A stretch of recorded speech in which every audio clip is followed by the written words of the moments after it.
एक गांव में एक दूध का व्यापारी रहता था। वह एक से दूसरे गांव में जाकर दूध बेचा करता था। रास्ते में एक नदी थी। वह रोज अपने गांव से दूध लेकर जाता और रास्ते में नदी के पास रुकता और दूध में पानी मिलाता। जितना दूध उतना पानी, और दूसरे गांव की ओर चल पड़ता।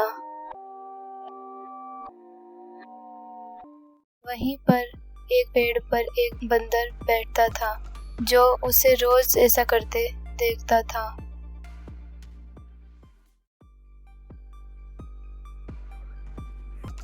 और इस प्रकार व्यापारी ने बहुत सारा पैसा इकट्ठा कर लिया था। अब मेरे पास इतना पैसा हो गया है तो एक गाय और खरीद लेता हूँ। मेरे पास एक गाय और होगी और मेरा व्यापार और बढ़ेगा। मैं तो बहुत होशियार हूँ। एक दिन पास ही के गांव में एक पशु मेला था, तो व्यापारी भी वहां के लिए रवाना हो गया। चलते चलते रास्ते में वह नदी तक पहुंचा, जहां वो दूध में पानी मिलाया करता था। वह वहां रुक जाता है और व्यापारी ने पैसों की भरी पोटली को जमीन पर रख दिया और पानी पीने लगा। इतने में बंदर उस पोटली को उठाकर पेड़ पर चढ़ जाता है। व्यापारी ने यह सब देखा। अरे मेरे पैसों की पोटली! बंदर उसे चिढ़ाने लगे और पोटली खोलकर उसमें से एक सिक्का निकालकर नदी में डालते हैं और दूसरा जमीन पर।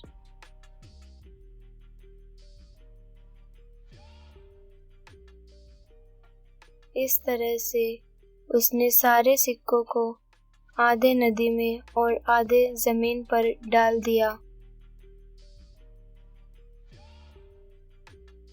व्यापारी ने यह सब देखकर हैरान हो गया और मन ही मन सोचता है, जो धन उसने दूध में पानी मिला के कमाया था वो पानी में ही चला गया और अब वह ऐसा कभी दोबारा नहीं करेगा। Please like and subscribe। एक बार एक लकड़हारा था जो जंगल में लकड़ियां काट कर लाता था और उसे बाजार में बेचता था और अपना गुजारा किया करता था। वो आज भी हमेशा की तरह जंगल में लकड़ियां काटने जा रहा था। वह लकड़ियां काटने के लिए जंगल में पहुंच जाता है। अरे कोई सूखा पेड़ मिल जाए। उसे नदी के पास एक सूखा पेड़ दिखाई देता है।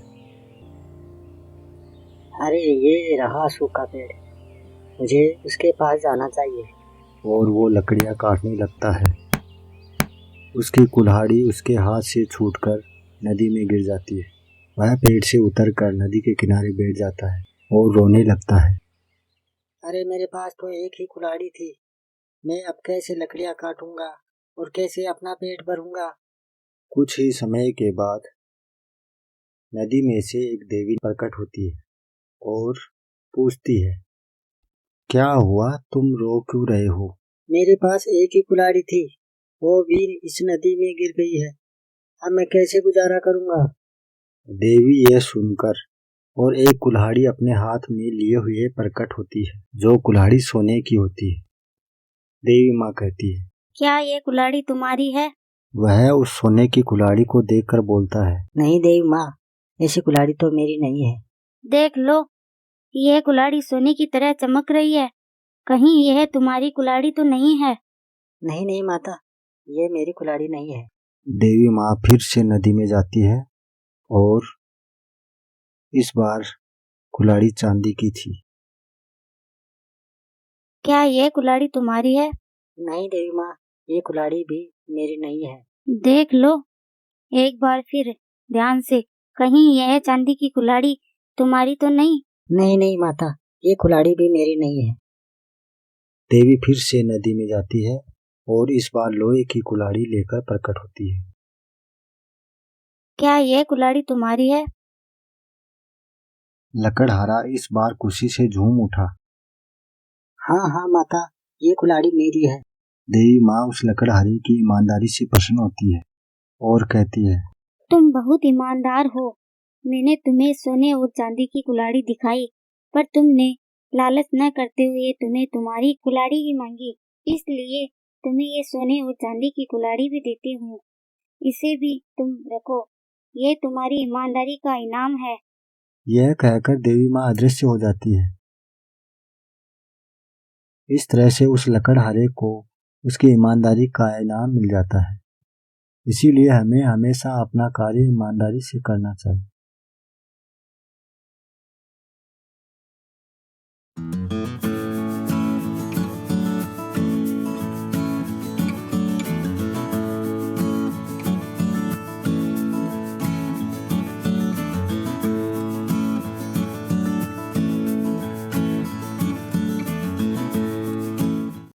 मनी, तुम बिट्टू को अपना खेत दिखाने ले जाओ।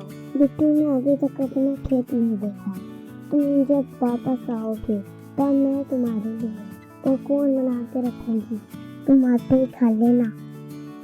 बिट्टू, हम खेत में जाके तरबूज खाएंगे। मनी, तरबूज कैसा होता है? मैंने तो कभी खाया नहीं है। कोई बात नहीं, आज तुम तरबूज जरूर खा लेना। मनी, यहाँ पे तो झूला भी है, मुझे तो इस झूले पे झूलना है, बहुत मजा आएगा।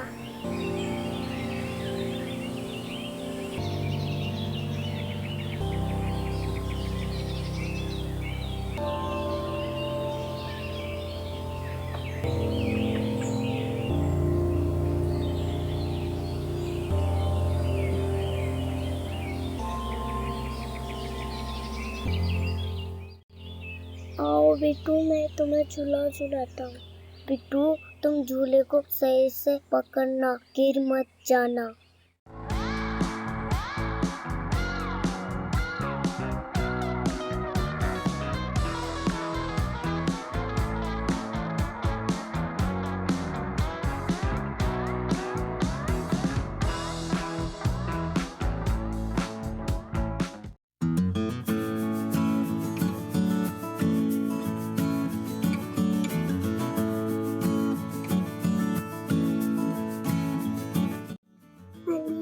तुम इस तरबूज को कैसे काटोगे?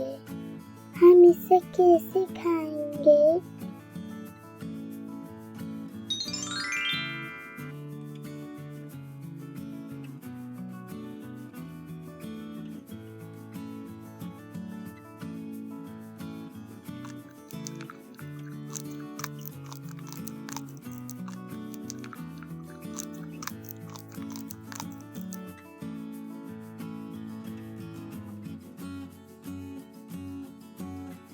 बिट्टू, तुम्हें तरबूज कैसा लगा?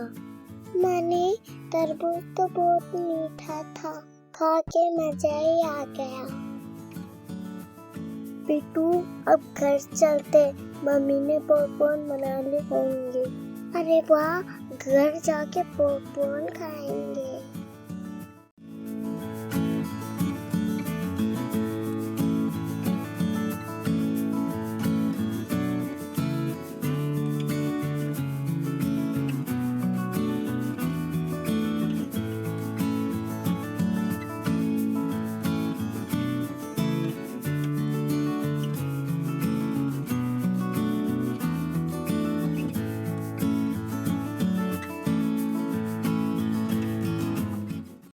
अरे मम्मी, आज तो खेत में बहुत मजा आया।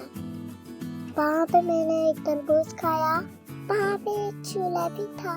वाह, खेत जाके तो मजा ही आ गया। अच्छा, अब तुम साबुन से अपने हाथ अच्छे से धो लो और पॉपकॉर्न खाओ। Please like and subscribe.